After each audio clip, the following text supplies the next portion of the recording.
Благодарам, председателка. Почитувани колеги, почитувана јавност. Имам само една констатација зошто власта така брза и на дневен ред на расправа ги става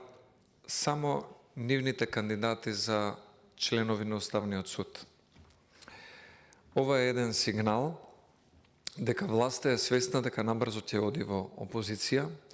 и очекуваат Уставниот суд да биде вториот законодавен дом во сенка, кој што ќе действува да ги руши законите кои што идната влада ќе ги носи, а ќе бидат поврзани со реформи во правосудството, администрацијата, здравството и други сектори. За разлика од сегашната лежерност на Уставниот суд, каде што ниеден законски проект донесен под европско знаменце, а знаеме дека таа процедура воопшто не е ни законита, ни уставна, не бил предмет на разгледување од Уставниот суд, очекувајте дека после промената на власта 2024 година, Уставниот суд во ваквиот состав, каде што се гледа дека членовите се или изразено, или дури експлицитно приврзани кон СДСМ и ДУИ, ќе превземаат мерки за девалвирање, соборување, поништување или укинување на одредени реформски закони и проекти кои што ВМРО-ДПМН и коалицијата после изборите ќе ги предлага и ќе ги усвојува во Собранието како највисок законодавен дом. Затоа сметам дека не е случајна тенденцијата што поранешен советник на СДСМ во град Скопје, кој што е исто и професор на факултетот, се предлага за уставен судија. Не е случајно и што Татјана Васич Бозаджиева, десната рака на поранешниот министер Венко Филипче, и во време на ковид пандемијата и во време на изградбата на модуларните болници се предлага и се избра за уставен судија. Не е случајно што судиката Кацарска беше предложена и избрана за уставен судија. Нивната задача ќе биде да прават деструкција во време на смена на власта и тоа што нема да може да го направи опозицијата од собраниските клупи, да може да го компензира Уставниот суд, односно да укинува, поништува или соборува одредени законски решенија, кои што со сигурност дека ќе бидат наменети за реформи токму во правосудниот систем, во администрацијата, во здравството, области кои што гледаме дека во моментов се прилично дисфункционални и за жал се со таа дисфункционалност нанесуваат штета на стандардот и на квалитетот на живеењето на граѓаните во Македонија и нудат многу послаби услуги, а само спротивно од тоа ја зголемуваат коруптивноста на целиот систем за да може некој граѓанин да дојде до загарантираната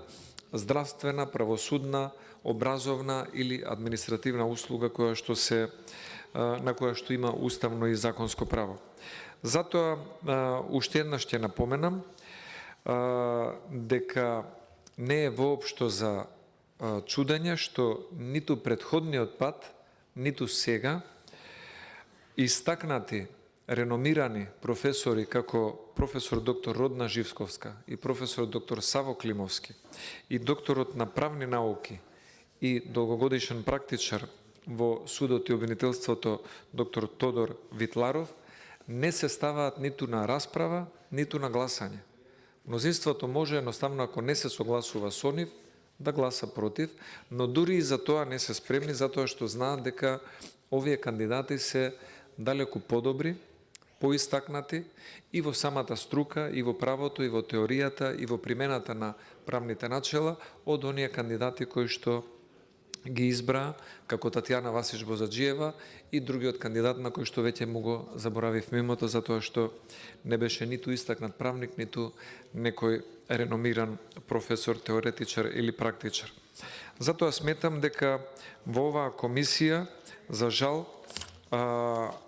владеачкото мнозинство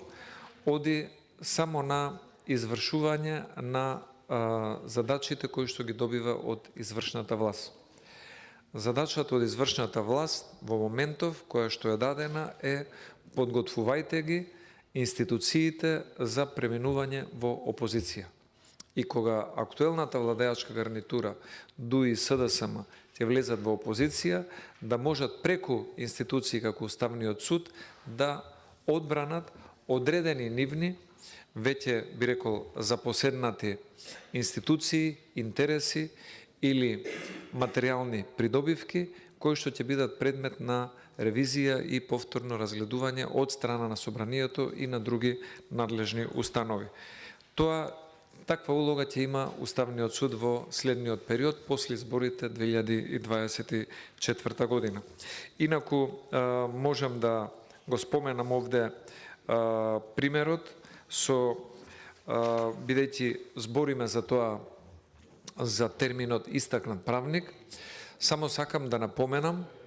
дека тој термин истакнат правник не треба да се зема како гаранција за добро постапување или како гаранција за совесно и одговорно исполнување на задачите на оној кој што е избран, а го содржи во себе и овој наслов според биографијата. Зошто ова го мислам? Ние имаме еден актуелен пример во Република Македонија и тој е истакнат правник, тоа е државниот обвинител Љубомир Јовески. Цел живот е во правосудната област, практичар е, применува казнени одредби и други одредби од материјалното право во неговата работа, ги поминал сите скалила на јавно-обвинителската институција, истакнат правник е, но за жал еден од најслабите обвинители кои што го имала Македонија на таа позиција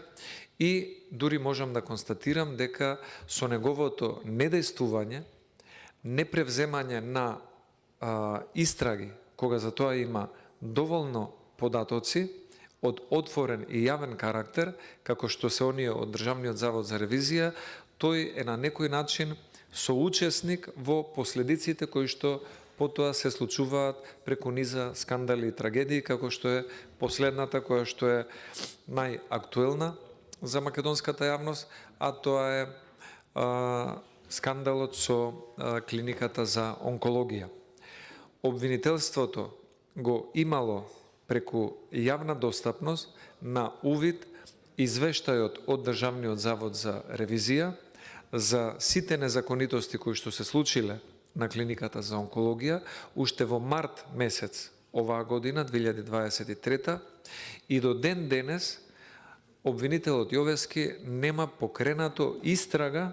за да може да се утврди одговорноста, бидејќи предистрагата и истрагата според Законот за јавно обвинителство имаат голема разлика. Кога ќе се покрене истрага, тој има право да издаде наредба, да заплени имот, да одземе телефон, да нареди посебни истражни мерки, да сослуша сведоци, да определи мерки на предпазливост и се друго што следува во самата истрага, но гледаме дека на обвинителот Јовески не му било од интерес да брза со истрага за скандалот за онкологија, за жал, и тоа значи дека самиот тој со недејствување, како истакнат правник и државен обвинител, овозможил овој скандал наместо да се превенира или барем да се спречи или да се намали штетната последица по однос на пациентите и здравјето на граѓаните и да дејствува уште во април, мај, јуни или јули оваа година, до ден денес истакнатиот правник Јовески, како државен обвинител, нема превземено сериозни действија и конкретна истрага за да можеме да ги утврдиме актерите и извршителите на овој грозоморен чин, каде што профитот бил поважен од правото на здравствени услуги кон граѓаните и нивен еднаков третман. Затоа, почитувани колеги, ворете да се разговара за предлог кој што е истакнат правник, но да немаме илузии дека самото тоа истакнат правник како дефиниција ќе му биде гаранција на некого да постапува совесно, одговорно и навремено кога се работи за законските надлежности на одредена институција, без разлика дали е тоа Уставниот суд или се работи за јавното обвинителство. Сакам да искористам приликата, бидејќи очигледно владеачкото мнозинство повторно го ускратува правото на сите предложени кандидати да бидат соодветно представени, да напоменам дека како и минатиот пат, така и овој пат не се смогнаа сили парламентарното мнозинство да изрази политичка волја и да ги поканиме сите предложени кандидати. Да дојде тука и предложената професорка Дабовиќ Анастасовска, да биде присутна и професорката Родна Живковска, и професорот Саво Климовски, и Тодор Витларов, кој што е доктор на правни науки, и секој, макар во половина час, да даде свое представување и да ги каже своите капацитети, лични, образовни, практични, зошто тој или таа би биле подобри членови на Уставниот суд, а во интерес на заштитата на правата и слободите на граѓаните во Македонија и заштитата на правата на уставниот поредок на државата Република Македонија. Тука гледам дека владеачкото мнозинство се уште се чувствува инфериорно,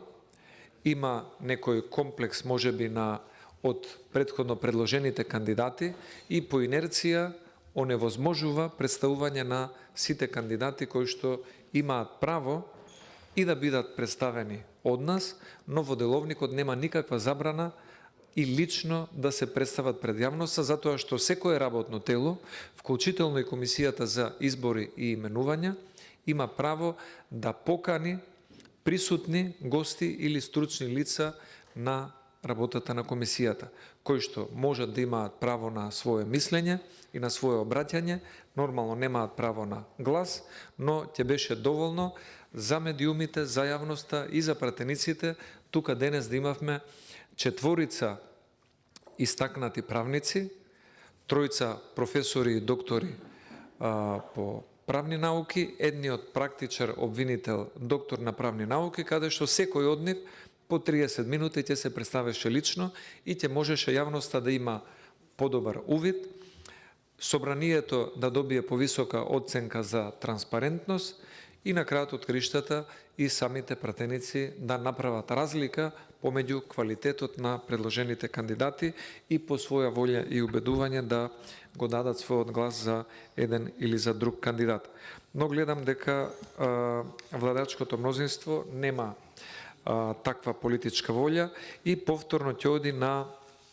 пополнување на празните места во Уставниот суд по принципот блискост до владеачката партија. Без разлика дали тоа е ДУИ или СДСМ, а се со цел во иднина откако извршната и законодавната власт ќе доживеат промена соодветно на волјата на народот на изборите, да може Уставниот суд да девалвира одредени законски решенија кои што можат да ги загрозат сегашните интереси на владеачката коалиција. Замислете, доколку идното парламентарно мнозинство во иднина одлучи да направи ревизија на законите за игри на среќа. Еве еден обичен, но конкретен пример. Законите за игри на среќа во моментов со европско знаменце во Комисијата за европски прашања ги турка ДУИ, затоа што тоа е бизнисот на Артан Груби, тоа е бизнисот на пратеникот на ДУИ Пуцко Петрол и тоа е бизнисот на зетот на председателот на ДУИ Али Ахмети. И веќе во тој бизнис се влезени на големо. Имаат незаконити владени одлуки кои што сега сакаат да ги покријат со промени на условите во Законот за игри на среќа. И последното собрание после изборите, новото владеачко мнозинство ќе има оправдано потреба и мотив да ги ревидира таквите закони,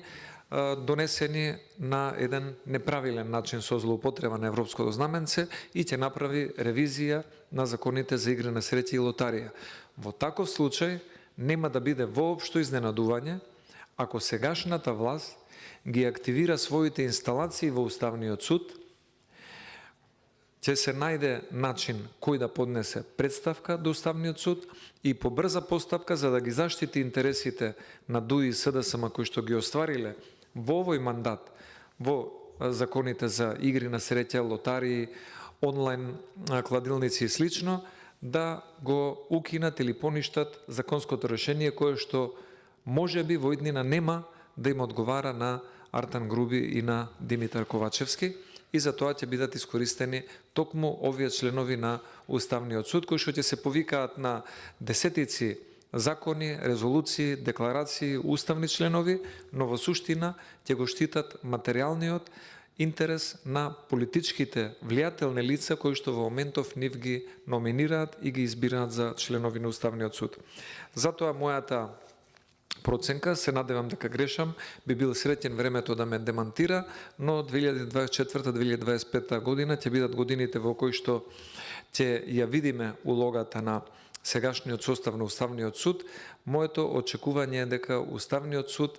е избиран на ваков начин, со блиски луѓе до власта, токму за да ги штити интересите на власта, а не правата и слободите на граѓаните во периодот после промената на власта 2024 година. Тоа би била мојата констатација. Не е позитивна констатација, не е констатација која што остава простор за задоволство и која што го подкрепува интегритетот кој што би требало да го има и собранието Уставниот суд, но за жал тенденцијата на владеачкото мнозинство е таа во овој период на очекувано губење на власта и сменување на позициите, се гледа дека владеачкото мнозинство гледа и во второстепените комисии во кои што ги избира собранието, и во Уставниот суд, и во многу други тела кои што имаат мандат подолг од она што е од денес до следните парламентарни избори, да постави своји членови за да може потоа да ги штити интересите на оние кои што ги поставиле, наместо да ги штитат интересите на граѓаните или да ги бранат и застапуваат законските надлежности за кои што таму имаат овластување. Благодарам многу. Ви благодарам.